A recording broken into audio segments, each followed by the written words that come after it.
Welcome to the Old Time Radio Westerns. I'm your host, Andrew Rhines, and let's get into this episode. This episode is going to be Challenge of the Yukon. Original air date is February 20th, 1950, and the title is The Murdered Witness. Let's get into it, and I hope you enjoy. Now, as gunshots echo across the wind-swept, snow-covered reaches of the wild Northwest, Quaker puffed wheat and Quaker puffed rice, the breakfast cereal shot from guns, present the Challenge of the Yukon. It's Yukon King, swiftest and strongest lead dog of the Northwest, blazing the trail for Sergeant Preston of the Northwest Mounted Police in his relentless pursuit of lawbreakers. On King, on you Huskies! Gold discovered in the Yukon. A stampede to the Klondike in the wild race for riches. Back to the days of the gold rush. With Quaker puffed wheat and Quaker puffed rice, bringing you the adventures of Sergeant Preston and his wonder dog, Yukon King, as they meet the Challenge of the Yukon.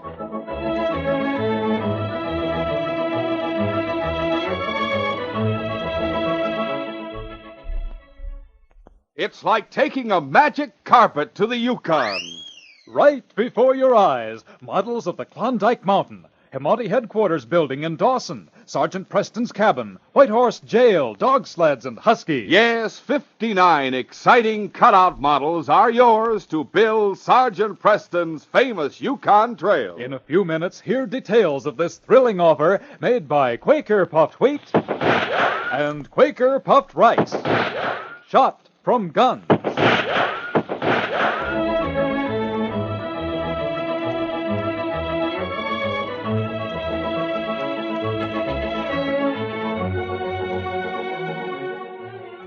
Bat Nelson was one of the most dangerous outlaws ever known in the Yukon Territory. After breaking out of jail in Whitehorse, he had fled north along the Yukon Trail, and in spite of a dogged and relentless pursuit by Sergeant Preston, he had so far managed to avoid capture. Now the sergeant was seated in the office of Inspector Conrad at Mounted Police Headquarters in Dawson City, reporting on the situation. The inspector was saying, Sergeant, I've never before known any criminal to slip through your fingers the way Bat Nelson has done. I have no excuses to offer, sir. You don't need any. Catching Bat Nelson is a mighty tough assignment. I've realized that. And if anyone can bring him in, you're the man to do it. Just the same, we've got to get results, Sergeant, and soon. There's pictures posted all over town, sir, and the city patrol is combing every dive and hangout in Dawson. Beyond that, I'm checking half a dozen different leads from underworld informers. You're sure he's in Dawson? There's no doubt about that, sir. The problem is to find his hideout. Come in. Inspector. Yes, what is it, Constable? There's a man outside who wants to see you, sir. He won't talk to anyone but you. Who is he? His name is Joe Baird. Joe Baird? Sergeant, isn't that the fellow who was involved in that shooting on El Dorado Creek last spring? That's right, sir. Baird was suspected of shooting a man from ambush, but we had to let him go for lack of evidence. I wonder what he wants. We might be coming in with a tip on Bat Nelson. Reward money is attracting a lot of attention. In that case, we'd better see him. Send him in, Constable. Very well, sir. All right, Baird, go on in. So, you're here too, eh, Preston? Any objection? No. In fact, it suits me fine. What's on your mind, Baird? Last spring, you Mounties accused me of shooting a sourdough named McKenzie. What about it? You had to let me go because I was innocent. Well, now I'm here to tell you who really shot McKenzie. Go ahead and tell us. He's sitting right beside you, Inspector. What's that? You heard me.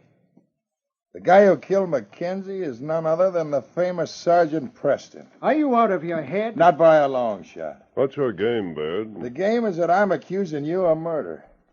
And what's more, I aim to back up my accusation. You'd better start doing just that. What's your evidence against me? I'll submit all the evidence as needed inside of 24 hours. In the meantime, I've said all I'm going to say. To you, that is. As far as the newspapers are concerned, I'm giving out the story right now. Baird, if this is some practical joke... It's no that you're joke, as playing... you'll soon find out. If you want to get in touch with me, I'm staying at Bell Manors Hotel. The news of Joe Baird's charge against Sergeant Preston created a sensation throughout the town of Dawson. Soon after, the Klondike Nugget put out a special edition carrying the story. And soon after that, a lawyer named Clark Mattoon returned to his office with a copy of the newspaper in one hand. In a small back room, two men were playing cards. One was a gunman named Red Hobart. The other was the escaped outlaw, Bat Nelson. As the lawyer entered, Nelson spoke.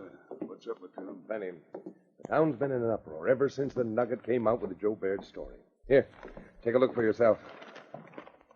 Holy smoke. From the size of these headlines, you'd think Dawson was burning down. Well, no wonder.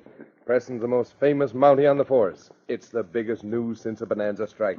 Sergeant Preston accused of murder. Former suspect claims Monty killed Mackenzie. A shocking and almost incredible charge. As Bat Nelson read the news story, his eyes gleamed with satisfied hatred. When he was through, he broke into an appreciative chuckle. Red Hobart reached out and took the paper from him. Here, Pat, let me take a gander. Sure, go ahead and read it. By thunder, Mattoon, that was a mighty smart idea, having Baird spring that story. That's just the first move. By the time we're through with Preston, there'll be a scandal big enough to wreck the whole Northwest Mounted Police setup. That's good. The sooner you get the heat off me, the better I'll like it. And the safer you'll be, too. Don't forget that. If the Mounties should ever nab me, I'll see to it that you hang right alongside me. Listen, 24 hours from now, there'll be such a hullabaloo in this town that no one will even remember the Mounties are looking for a guy named Bat Nelson. He's right, Pat. This scheme will really set Dawson on its ear. You know, it's a good thing Joe Baird don't know what you got in mind. Baird's just a thick-skilled gun hawk. I'm just using him as a pawn. I told him I'd figured out a smart way to pin the Mackenzie murder on Preston. He thinks the whole deal is nothing but a blackmail scheme. Baird really killed Mackenzie himself, didn't he? Sure he did. The Mounties couldn't prove it. When are you going to make the next move? Tonight. I'm having Baird send a message to Mountie headquarters. That night, Sergeant Preston came to the hotel. He entered the lobby and went up to the desk where he was greeted by Belle Manners, the bluff, big-hearted owner of the hotel. Well, hello there, Sergeant. And you too, King, you old rascal. Hello, Belle. Hey, Sergeant, what in tarnation is this malarkey Baird spreading about you killing a sourdough? You know as much about it as I do, Belle. Just sent me a message saying that if I didn't want the charge pressed, to come over and talk to him. Why, that miserable polecat. If he thinks anyone will believe his story, he's crazy. What's his room number? 214. Thanks, Belle. Come along, King. A few moments later, the sergeant knocked on Baird's door.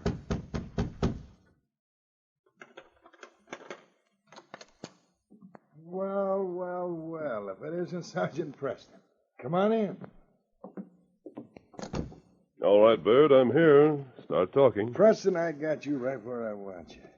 You're on a mighty hot spot right now. Skip all that and come to the point. I'm curious to know what's back of this accusation you're making. Okay, Sergeant, I'll give it to you short and sweet. We both know you didn't kill Mackenzie. But I got a way of pinning the murder on you and making the charge stick. I've told the newspapers I'm going to spring the evidence against you tomorrow. But just between the two of us, I'm willing to forget the whole business, providing you meet my terms. Meet your terms? That's right. It's going to cost you $10,000 to keep me from spilling what I know to a grand jury. Why, you dirty rat. Just steady down, Preston. Rough stuff won't help you. You'll be singing a different tune when I spring the evidence I got against you. We'll see about that.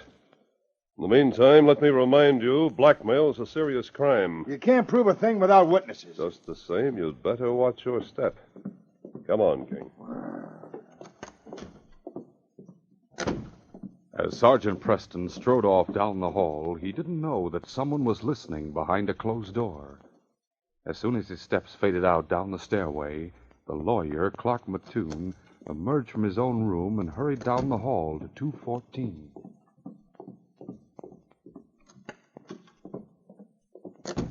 Oh, it's you, Mattoon. Yes, how'd it go? Yeah, not so good. You sure we're going to be able to fake enough evidence to hang this rap on Preston? Oh, I wouldn't worry about that if I were you, Baird. Get your hands up. Hey, put that gun away. Calm down, Baird. I'm not going to shoot you. Then what's the idea of pulling a gun? I'll explain that in just a moment. First, turn around and face the wall. A few minutes later, Clark Mattoon descended into the hotel lobby, wearing his hat and coat. As he passed by the desk, he spoke to Belle Manners. What was all the trouble about up on the second floor? Trouble? What do you mean? Well, it's stopped now, but about 5 minutes ago, it sounded like a fight was going on in that room at the end of the hall. 214, I think it is. Oh, 214. Uh-huh. That's Joe Baird's room. Sergeant Preston was just in to see him about the story he gave out to the papers. Say, you know, he's accusing Preston of murder. Yes, I read that story. Hot air, that's all it is. You know, I reckon Sergeant must have lost his temper and given Baird a slight going over. Serves Baird right, too. The lying sidewinder. No, I've got a good mind to throw him out. But Belle Manners was in for a most unpleasant shock. The following morning, she rushed excitedly into Sergeant Preston's office at Mounted Police Headquarters. Sergeant, you gotta come quick. What's wrong, Belle? It's that fellow Joe Baird. I just found him in his room, stabbed to death. A short time later, Sergeant Preston was looking over the scene of the crime while a police surgeon examined the dead man's body. There were signs that a violent struggle had taken place, and the room was filled with a reek of hair tonic from a bottle that had apparently been knocked over during the fight. How long's he been dead, Doctor? Over 12 hours, I should say. Huh? In that case, he must have been killed soon after I left here.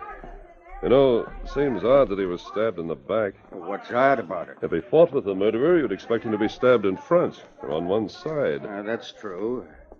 Still, the murderer might have gotten one arm around him and stabbed him in the back while they were wrestling with each other. Let's find out if anyone heard a fight in here last night. Belle Manners was standing outside the door, holding in check an excited crowd of hotel guests and other spectators. Hey, Sergeant, who killed him? Yeah, tell us what happened. Now, shut up, all of you, so we can hear what the sergeant's got to say. Belle, did any of the guests report hearing a fight in here last night? What? Why, yes, Sergeant. Lawyer Mattoon heard the fight you had with Baird. The fight I had? That's right, I did. What are you talking about? Why, shucks, you're not going to deny it, are you, Sergeant? I heard a real slam-bang scrap going on in Baird's room. And Belle Manners here told me you were visiting Baird at the time. We'll continue our adventure in just a moment.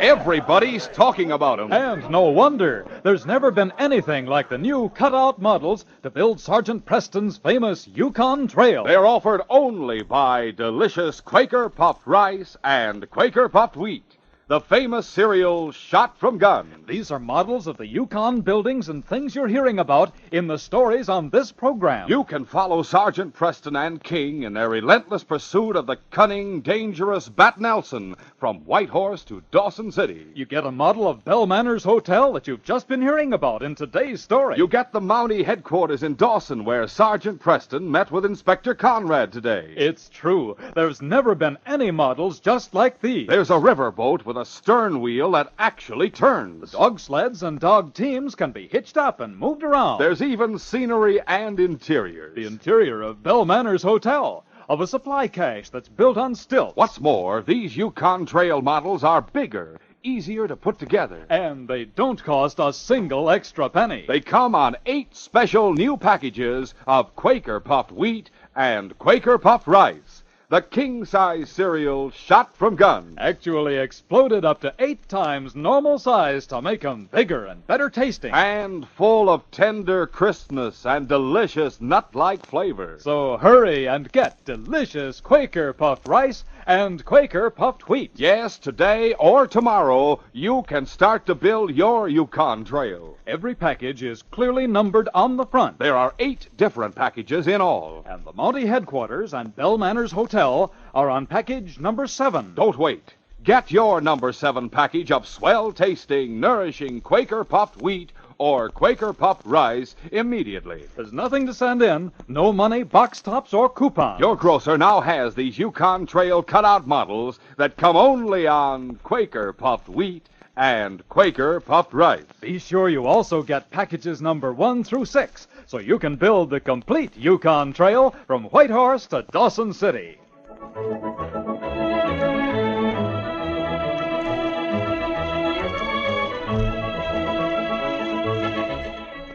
Now to continue. The excitement caused by Joe Baird's accusation against Sergeant Preston was nothing compared to the uproar that followed the news of Baird's murder.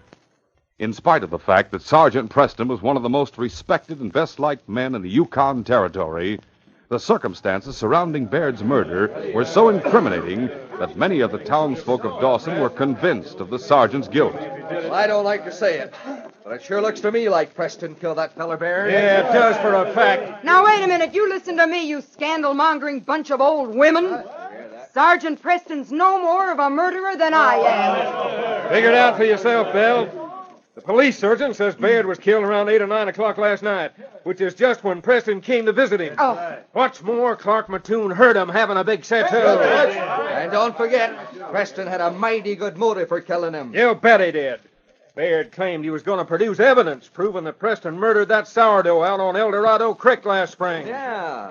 So Preston killed him to keep him from spilling the beans. That's right. Well, I'd still say you're a pack of numbskulls if you think Preston's guilty. No matter what you say, Belle. Things look mighty black against Sergeant Preston. And if the Mounties don't put him on trial, folks will lose respect for the Northwest Mounted Police all over the territory. Meanwhile, Inspector Conrad was discussing the situation with Sergeant Preston. Sergeant, I take it there's no chance of King picking up a scent at the scene of the murder. Not a chance, sir. The odor of hair tonic from that broken bottle is too strong. Do you think the bottle was broken just for that reason? I'm sure of it, sir. In fact, I'd say that all the signs indicating a struggle were fake. What do you think happened? In my opinion, Inspector, Baird offered no resistance. He was simply stabbed in the back and slumped face downward on the floor. Afterward, the murderer fixed the room to make it look as though there'd been a fight. Well, in that case, Baird must have been taken by surprise. Either that or the murderer pulled a gun and forced him to turn around. If there was no fight, then Clark Mattoon is definitely lying. I knew that to begin with. Well, you can't be sure of that, Sergeant. Someone might have slipped into Baird's room and had a fight with him immediately after you left. It's possible, sir, but not probable. Why should Mattoon want to frame you for murder? I don't know. But if he's back at this frame-up, he's made a mighty thorough job of it. Clark Mattoon is a clever shyster. He'll give us plenty of trouble if we try to pin anything on him. Inspector, I have a plan that may help us get the goods on Mattoon if he really is guilty. Let's hear it, Sergeant. Assuming Mattoon is back at this frame-up, he must have hired Baird to make that original accusation against me. Now, suppose someone were to go to Mattoon and... Inspector Conrad listened closely to the sergeant's plan. When the sergeant was through speaking, he expressed his enthusiastic approval. By thunder, it's worth trying, Sergeant. But whom can we get to impersonate Baird's brother? Any member of the force would probably be recognized. Well, what about Lester Shelburne, sir? You mean that private detective from the States? That's right. Well, the assignment might be dangerous. Detective work usually is, sir. Very well. I hope Shelburne will take on the job. When Sergeant Preston broached the idea to Shelburne, the private detective agreed to take on the assignment. A short time later, the two men walked down the main street of Dawson and halted within sight of Clark Mattoon's office. Now, remember, Shelburne, the idea is to force Mattoon's hand. If he really did kill Joe Baird, he may try to kill you, so don't hesitate to call for help if you need it. I doubt if that'll be necessary, Sergeant. I've got a gun, and I know how to use it. King and I will wait here for an hour. If you're not out of Mattoon's office by that time, we'll come after you. Right. Leaving the Mountie, Shelburne continued down the street alone and walked into Clark Mattoon's office. Mattoon and Red Hobart were seated inside the office. The lawyer greeted his visitor. Good afternoon. You Clark Mattoon? That's right. I don't believe I know you. My name's Baird. Jake Baird. I'm Joe's brother. Joe Baird's brother. You mean, Joe Baird, the fellow who was just murdered? That's who I mean. But, I didn't know Joe Baird had any relatives here in the Yukon. Well, you know now. I just came up from Frisco a while back. Well, what can I do for you? You can tell me who killed Joe and why. Why, that's quite obvious. Sergeant Preston did. He killed him because Joe had evidence which would have convicted him of the Mackenzie killing. Don't give me that. I talked to Joe just the other day, before yesterday. He told me you'd hired him to pull some kind of a shakedown on Preston. The whole deal was phony. Preston never killed Mackenzie at all. I don't know what you're talking about. Oh, yes, you do. What's more, I've got a hunch you were playing Joe for a sucker right from the start. You were planning all along to kill him so as to frame Preston on a real murder rap. You're free to think anything you please. Personally, I think you're crazy. I'll lay it right on the line, Mattoon. Either you come clean with me and cut me in on whatever game you're playing, Or else I'm going to the Mounties and tell them what I know. Go ahead if you want to make a fool of yourself. That's your final answer? That's my final answer. All right. You asked for it. As Shelburne turned away and headed for the door, the lawyer signaled to Red Hobart. Get your hands up, mister. So you don't think I'm crazy anymore, huh? You were crazy enough to turn your back, that's all. What'll I do with him, Mattoon? March him into the back room. We'll let Bat Nelson decide what to do with him. Right. Come on. A moment later, in the back room, Shelburne stood with his hands in the air, while Bat Nelson took his gun and searched his pockets. When Bat found the detective's wallet, he opened it and saw the identification card inside. Wait a minute. This guy ain't Joe Baird's brother. Who is he? According to this card, he's Lester Shelburne, operator of 268 Argus Detective Agency, San Francisco. Holy smoke, he's What? a private detective. That tune, you dumb ninny. He was just bluffing you and you fell for it. How did I know he wasn't on the level? After all, I'm the one who killed Baird. I'm the one who will swing for it if the police find out the truth. I couldn't afford to take a chance. Who sent you here, Shelburne? Would you like to know? I'll make him talk, Bat. Go ahead and try. Never mind. He must be working for the Mounties. The Mounties? Sure. Who else would have reason to hire him? If the Mounties hired him, they'll know he came here. Yeah, and that means I'm getting out of here while the getting's good. Hey, now listen, you can't walk out and leave us holding the bag. I can't stay here and be caught either. What are you whining about anyway? The Mounties can't make a case against you unless they found Shelburne's body here on the premises. What do you mean? It'll soon be dark. And you can take him down and dump him in the river. He's right, Mattoon. It's a good idea. Sure, I'm right. In the meantime, you can tie him up and gag him. While you two are doing that, I'm going to clear out the back way. The short winter day had drawn to a close, and darkness was falling by the time Sergeant Preston's hour of waiting was up. Before entering the lawyer's office, he issued instructions to King. Go around to the back, King, and stand guard. Round to the back. That's it, fella. Don't let anyone leave by the back door.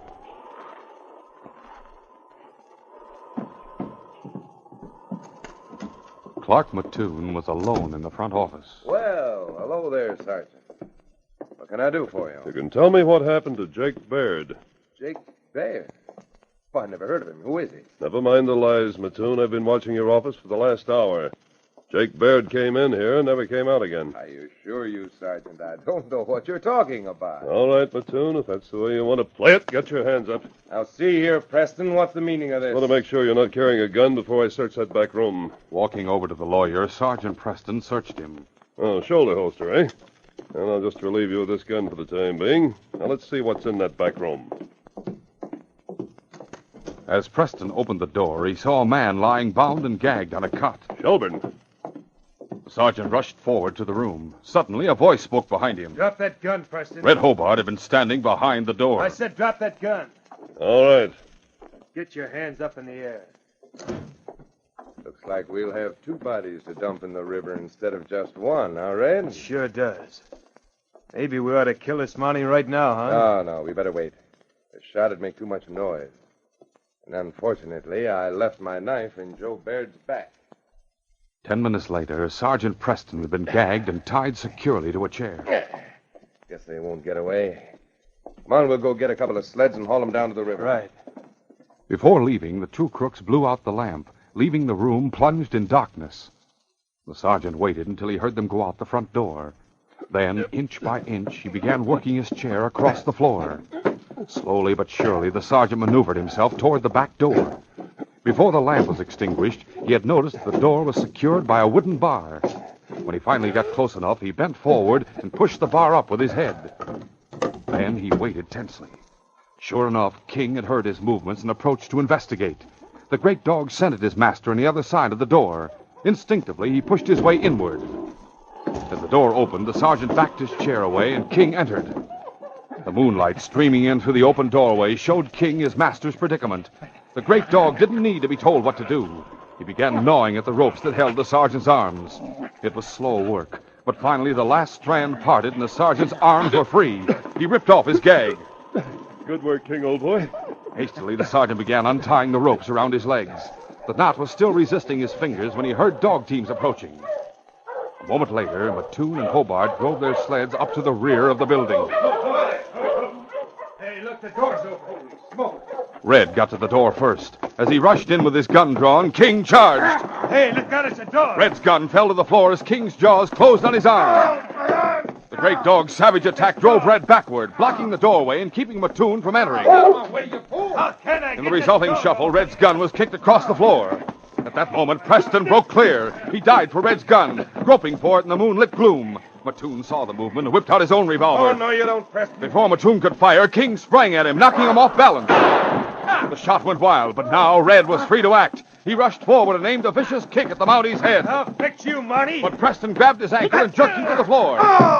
Before Red could recover, Preston landed a terrific right to the jaw. Then the sergeant picked up the gun and covered the two crooks. All right, get your hands up, both of you.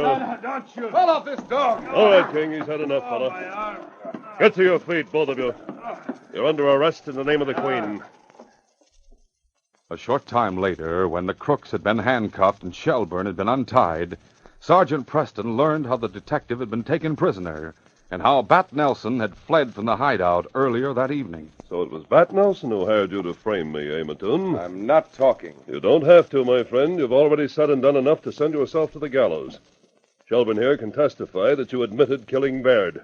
What'll happen to Hobart, Sergeant? He'll stand trial as an accessory and probably hang along with Mattoon. Don't think you're so smart, Preston. You still haven't caught Bat Nelson. No, I haven't.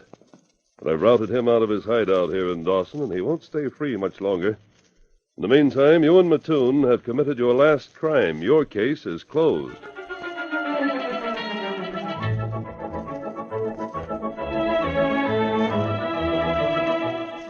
In just a moment, Sergeant Preston will give you a preview of Wednesday's adventure. Time's a-wasting, fellas and girls. Hurry to your grocer. Ask for, look for, special new Yukon Trail packages of swell-tasting, nourishing Quaker puffed rice and Quaker puffed wheat. There are 8 different new packages. Models of Bell Manors Hotel and Mountie headquarters in Dawson City are on package number 7. Also, Wells Fargo office, trading post, and interior, basket-type dog sled and team of huskies. You'll want all 8 packages so you can build the entire Yukon Trail. Every package is clearly numbered on the front. For instance, on package number 1, you get models of the White Horse Jail that Bat Nelson broke out of.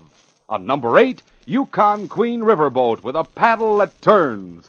Number 5, Klondike Mountain. Don't miss any of these exciting Yukon Trail models. There's no waiting, no extra cost. They're at your grocer's now. These 59 larger, easier-to-build models come only on packages of Quaker puffed wheat and Quaker puffed rice. The original, crisp, fresh, shot-from-gun cereal that is never sold in bags or bulk. Get yours right away. Listen Wednesday when Sergeant Preston and Yukon King meet the challenge of the Yukon in the case of Trail's End. I had vowed to bring Bat Nelson to justice. Yet time after time he'd slipped through my fingers. When I found out he'd sailed from Dawson on the Yukon Queen, I knew that this was my last chance to catch him before he reached the border. The pursuit led to the raging ice-choked waters of the mighty Yukon River, where I faced a fight to the finish. Be sure to hear this exciting adventure Wednesday. These radio dramas, a feature of the Challenge of the Yukon Incorporated, are created by George W. Trendle, produced by Trendle Campbell Enterprises, directed by Fred Flowerday, and supervised by Charles D. Livingston. The part of Sergeant Preston is played by Paul Sutton. They are brought to you every Monday, Wednesday, and Friday at the same time by Quaker Puffed Wheat and Quaker Puffed Rice, the breakfast cereal shot from guns.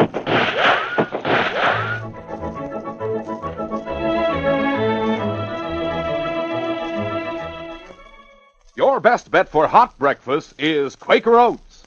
The giant of the cereals is Quaker Oats. Delicious, nutritious, makes you feel ambitious. The giant of the cereals is Quaker Oats.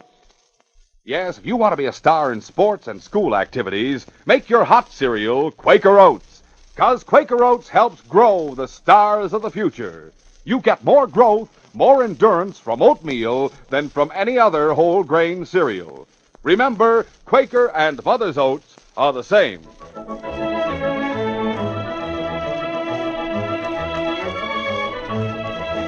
This is J. Michael wishing you goodbye, good luck, and good health from Quaker Puffed Wheat and Quaker Puffed Rice.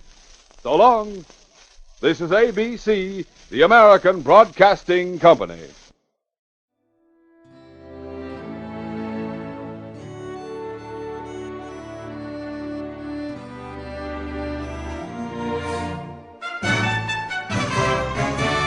This has been a presentation of OTRWesterns.com, and we hope you enjoyed. Please take some time to like and rate our shows in your favorite podcast application. Follow us on Facebook by going to OTRWesterns.com/Facebook.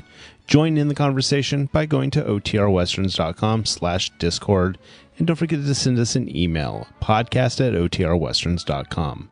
This episode is copyright under the attribution, non-commercial, share alike copyright. For more information, go to OTRWesterns.com/copyright. Have a great day, and again, thanks for listening.